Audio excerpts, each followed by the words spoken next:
Problems within the three estates.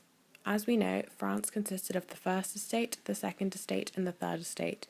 The third estate was made up of everyone else, from peasant farmers to the bourgeois and the wealthy business class. While the second estate was only 1% of the total population of France, the third estate was 96%. They had none of the rights and privileges of the other two estates. Historians believe that one of the reasons the French Revolution came about was the dissatisfaction of members of the third estate, who wanted a more equal distribution of wealth and power. The third estate had many problems within it because, one, it was very varied.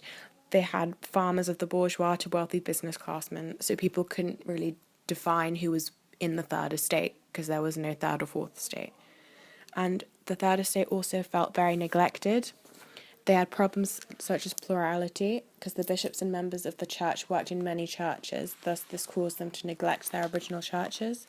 And the third estate felt this was very unfair because they had to pay a large amount of taxes, especially towards the church, and they were already very poor, and this just fueled their anger because the church wasn't treating them properly and they were being neglected, and they felt that their money shouldn't be going towards negligence.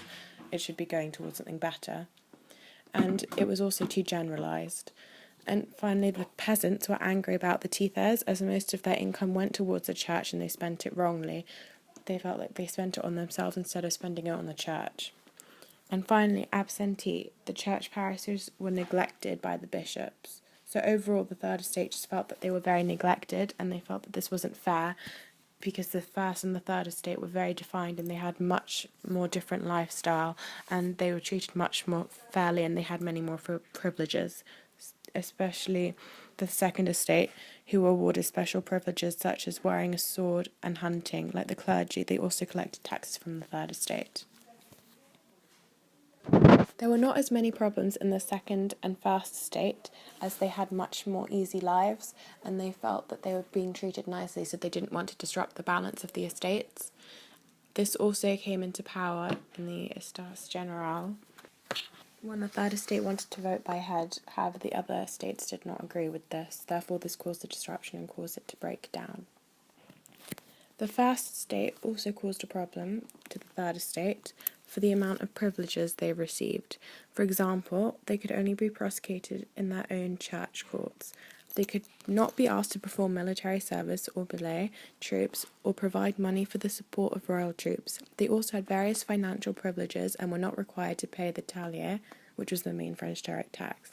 Instead, the clergy had the right to hold their assemblies at which they could make decisions about their own financial affairs and offer grants to the king. The third estate found this to be very unfair, as they were required to pay direct taxes such as the tallier and the vingtième, excuse my French pronunciation, and capitation and indirect taxes, as well as their tithe to the church. The third estate were also required to do unpaid labour service to maintain the king's roads, a duty known as the carrière royale, although in practice wealthier citizens could buy their way out of this obligation.